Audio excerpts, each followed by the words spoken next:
ನಾನು ಅನೇಕ ಶಾಸಕರುಗಳನ್ನು ನೋಡಿದ್ದೇನೆ.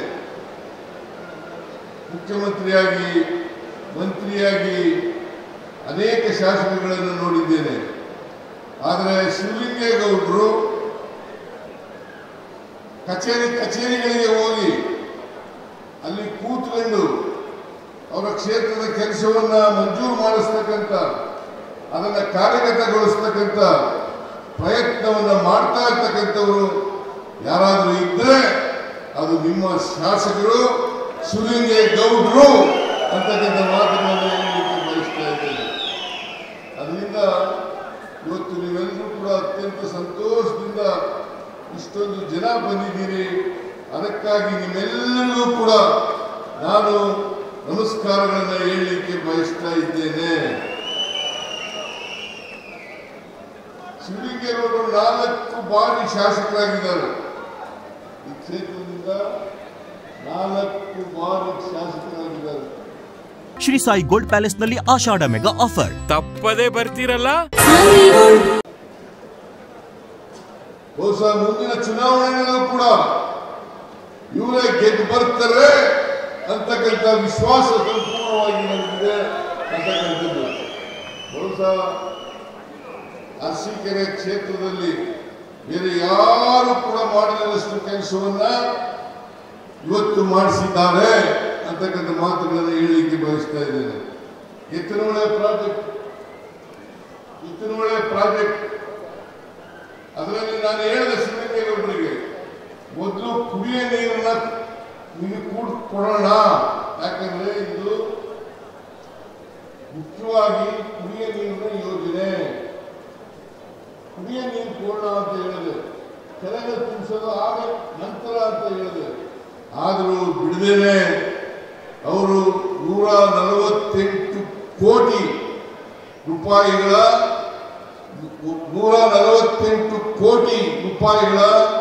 10 ಕೆರೆಗಳನ್ನು ತುಂಬಿಸ್ತಕ್ಕಂಥ ಯೋಜನೆಯನ್ನು ಮಾಡಿದ್ದಾರೆ. ನಾನು ಎತ್ತಿನಹೊಳೆ ಪ್ರಾಜೆಕ್ಟ್ ಪ್ರಾರಂಭ ಆದಾಗ ಇವರು ಆಟ ಮಾಡಿದ್ರು. ಹಾಸನದಲ್ಲಿ ಅರಸೀಕೆರೆ ತಾಲೂಕಿಗೆ ನೀರನ್ನು ಕೊಡ್ತಕ್ಕಂಥ, ಕುಡಿಯ ನೀರನ್ನು ಕೊಡ್ತಕ್ಕಂಥ, ಕೆರೆಗಳನ್ನು ತುಂಬಿಸ್ತಕ್ಕಂಥ ಕೆಲಸವನ್ನ ಮಾಡಲೇಬೇಕು ಅಂತಕ್ಕಂಥ ಮಾತುಗಳನ್ನು ಕೂಡ ಹೇಳಿದ್ದಾರೆ. ಈ ಎತ್ತಿನಹೊಳೆ ಪ್ರಾಜೆಕ್ಟ್ ಇದೆಯಲ್ಲ, ಈ ಪ್ರಾಜೆಕ್ಟು ಮುಖ್ಯವಾಗಿ ಕುಡಿಯ ನೀರಿನ ಯೋಜನೆ. 24 TMC ನೀರು ಬೇಕಾಗ್ತದೆ ಕುಡಿಯ ನೀರಿಗೆ ಮತ್ತು ಕೆರೆಗಳಿಗೆ ತುಂಬಿಸಲಿಕ್ಕೆ.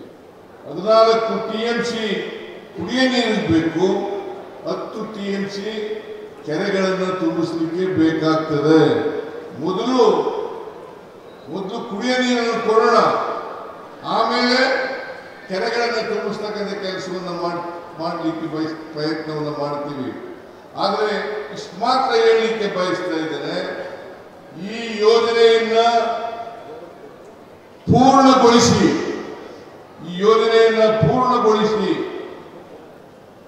ಕುಡಿಯ ನೀರು ಮತ್ತು 527 ಕೆರೆಗಳನ್ನು ತುಂಬಿಸ್ತಕ್ಕಂಥ ಕೆಲಸವನ್ನು ಮಾಡ್ತೇವೆ ಅಂತಕ್ಕಂಥ ಮಾತುಗಳನ್ನು ಈ ಸಂದರ್ಭದಲ್ಲಿ ಹೇಳಲಿಕ್ಕೆ ಬಯಸ್ತಾ ಇದ್ದೇನೆ. ಇವತ್ತು ಸುಮಾರು 570 ಕೋಟಿ ರೂಪಾಯಿಗಳ ಅಭಿವೃದ್ಧಿ ಕಾರ್ಯಕ್ರಮಗಳಿಗೆ ಶಂಕುಸ್ಥಾಪನೆ ಮತ್ತು ಉದ್ಘಾಟನೆ ಕಾರ್ಯಕ್ರಮವನ್ನು ಮಾಡ್ತಾ ಇದ್ದೀವಿ.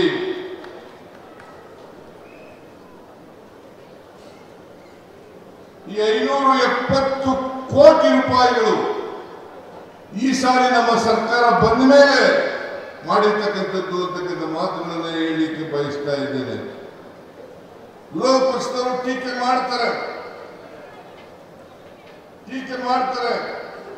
ಪಂಚ ಗ್ಯಾರಂಟಿ ಯೋಜನೆಗಳನ್ನ ಜಾರಿ ಮಾಡೋದ್ರಿಂದ ಈ ಸರ್ಕಾರದಲ್ಲಿ ಹಣ ಇಲ್ಲ, ಅಭಿವೃದ್ಧಿ ಕೆಲಸಗಳು ಆಗ್ತಾ ಇಲ್ಲ ಅಂತಕ್ಕಂಥ ಮಾತುಗಳನ್ನು ಹೇಳ್ತಾರೆ. ನಾನು ಹೇಳ್ತೀನಿ, ವಿರೋಧ ಪಕ್ಷದವರಿಗೆ ಅನೇಕ ತಾಲೂಕುಗಳಲ್ಲಿ ಕೂಡ ಹೇಳಿದ್ದೀನಿ. ಮೊನ್ನೆ ಪಾವಗಡದಲ್ಲಿ ಕೂಡ ಹೇಳಿದ್ದೆ. ಇವತ್ತು ಕೂಡ ಹೇಳ್ತಾ ಇದ್ದೀನಿ, ನೀವು ಇಲ್ಲಿ ಬಂದು ಕಣ್ಣಾರೆ ನೋಡ್ಬೇಕು. ಅರಸೀಕೆರೆ ತಾಲೂಕು ಎಷ್ಟು ಮಟ್ಟಿಗೆ ಅಭಿವೃದ್ಧಿ ಆಗಿದೆ,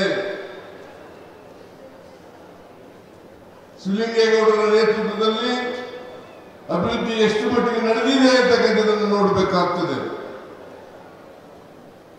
ನಾನು ಕೇಳ್ತೇನೆ, ಗ್ಯಾರಂಟಿ ಯೋಜನೆಗಳಿಂದ ಅಭಿವೃದ್ಧಿ ಕುಂಠಿತ ಆಗಿಲ್ಲ, ಕುಂಠಿತ ಆಗಲೂ ಇಲ್ಲ. ಯಾಕೆ ಈ ಮಾತುಗಳನ್ನ ಹೇಳ್ತಾ ಇದ್ದೀನಿ ಅಂದ್ರೆ, ನೀವೆಲ್ಲ ಪತ್ರಿಕೆಯಲ್ಲಿ ಗಮನಿಸಿರ್ಬೋದು, ನೋಡಿರ್ಬೋದು. ಇಡೀ ದೇಶದಲ್ಲಿ ಕರ್ನಾಟಕದಲ್ಲಿ ತಲಾ ಆದಾಯ ಹೆಚ್ಚಾಗಿದ್ರೆ ಅದು ಕರ್ನಾಟಕದಲ್ಲಿ ಮಾತ್ರ. ಕರ್ನಾಟಕ ಇಡೀ ದೇಶದಲ್ಲಿ ನಂಬರ್ ಒನ್ ರಾಜ್ಯ ತಲಾ ಆದಾಯದಲ್ಲಿ. ಸುಮಾರು 2,04,000 ಕೋಟಿ ರೂಪಾಯಿಗಳು ತಲಾ ಆದಾಯ ಆಗಿದೆ. ಸರಾಸರಿ ತಲಾ ಆದಾಯ ಆಗಿದೆ. ಇವೆಲ್ಲ ಆಗ್ಬೇಕಾದ್ರೆ, ನಂಬರ್ 1 ಆಗ್ಬೇಕಾದ್ರೆ ಸುಮ್ಮನೆ ಆಗ್ತದ? ನಾನು ಹೇಳ್ತೇನೆ, ಇವತ್ತು ಬಹಳ ಸ್ಪಷ್ಟವಾಗಿ ತಿಳ್ಕೋಬೇಕಾಗ್ತದೆ. ಅವ್ರಿಗೆ ಎಕನಾಮಿಕ್ಸ್ ಗೊತ್ತಿಲ್ಲ ಪಾಪ, ಬಿಜೆಪಿ ಅವರಿಗೆ. ಎಕನಾಮಿಕ್ಸ್ ಗೊತ್ತಿದ್ರೆ ಈ ಮಾತುಗಳನ್ನ ಆಡಲಿಕ್ಕೆ ಸಾಧ್ಯ ಆಗ್ತಾ ಇರಲಿಲ್ಲ. ಕರ್ನಾಟಕ ತಲಾ ಆದಾಯದಲ್ಲಿ ಇಡೀ ದೇಶದಲ್ಲಿ ನಂಬರ್ 1 ರಾಜ್ಯ ಆಗಿರ್ಬೇಕಾದ್ರೆ ಅದಕ್ಕೆ ಕಾರಣ ಗ್ಯಾರಂಟಿ ಯೋಜನೆಗಳು ಅಂತಕ್ಕಂಥದ್ದನ್ನು ಕೂಡ ಮರೆಯಲಿಕ್ಕೆ ಸಾಧ್ಯ ಇಲ್ಲ. ಗ್ಯಾರಂಟಿ ಯೋಜನೆಗಳು ಕೂಡ ಕಾರಣ ಅಂತಕ್ಕಂಥದ್ದನ್ನು ಮರೆಯಲಿಕ್ಕೆ ಸಾಧ್ಯ ಇಲ್ಲ. ಈ ಗ್ಯಾರಂಟಿ ಯೋಜನೆಗಳು ನಾವು ಜಾರಿ ಕೊಟ್ಟ ಮೇಲೆ ಜನರಿಗೆ ಕೊಟ್ಕೊಳ್ತಕ್ಕಂಥ ಶಕ್ತಿ ಜಾಸ್ತಿ ಆಯಿತು. ಸರ್ಕಾರಕ್ಕೆ ಆದಾಯ ಕೂಡ ಬರಲಿಕ್ಕೆ ಜಾಸ್ತಿ ಆಯಿತು. ಹಾಗಾಗಿ ಸರ್ಕಾರದ ಅಭಿವೃದ್ಧಿ ಹೆಚ್ಚಾಗಿ ಇವತ್ತು ತಲಾ ಆದಾಯ ಜಾಸ್ತಿ ಆಗಲಿಕ್ಕೆ ಸಾಧ್ಯ ಆಯಿತು. ನಂಬರ್ 1 ರಾಜ್ಯ ಆಗಲಿಕ್ಕೆ ಇಡೀ ದೇಶದಲ್ಲಿ ವಿ ಆರ್ ನಂಬರ್ 1.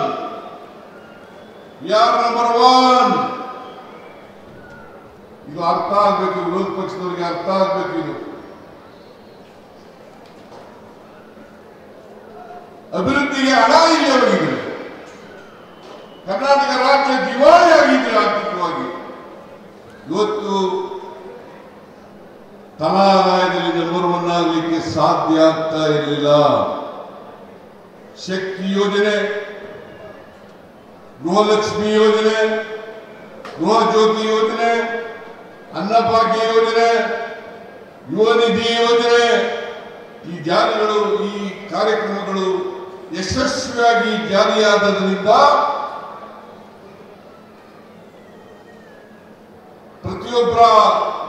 ಪ್ರತಿಯೊಬ್ಬ ವ್ಯಕ್ತಿಯ ಕೊಂಡ್ಕೊಳ್ತಕ್ಕಂಥ ಶಕ್ತಿ ಜಾಸ್ತಿ ಆದ್ರಿಂದ ಇವತ್ತು ರಾಜ್ಯ ಅಭಿವೃದ್ಧಿನಲ್ಲಿ ಮುಂಚೂಣಿನಲ್ಲಿ ಇದೆ ಅಂತಕ್ಕಂಥ ಮಾತುಗಳನ್ನು ಹೇಳಲಿಕ್ಕೆ ಬಯಸ್ತಾ ಇದ್ದೇನೆ.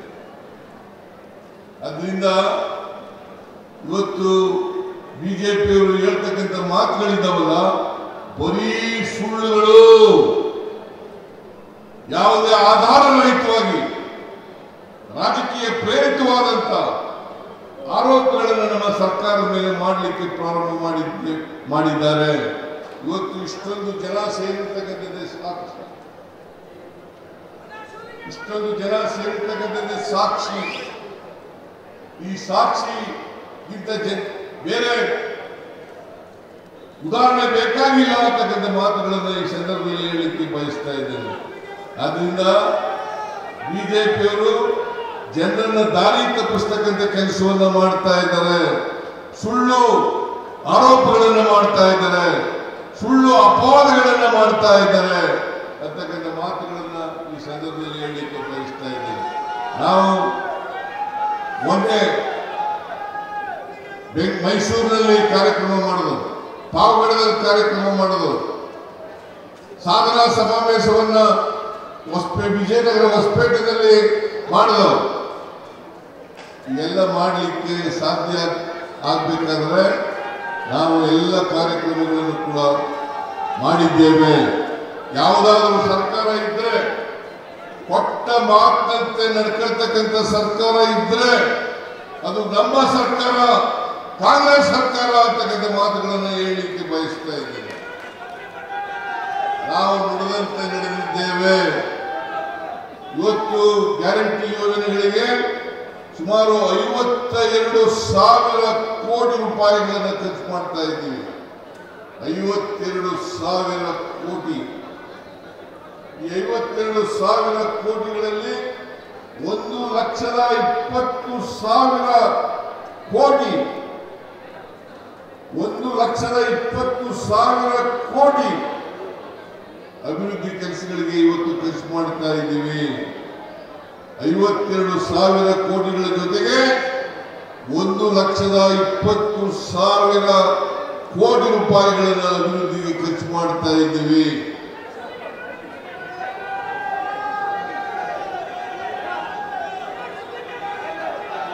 ಶಿವಲಿಂಗೇಗೌಡರಿಗೆ ರಾಜಕೀಯ ಭವಿಷ್ಯ ಇದೆ.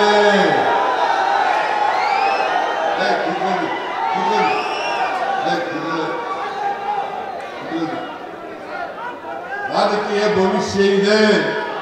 ಮುಂದಿನ ದಿನಗಳಲ್ಲಿ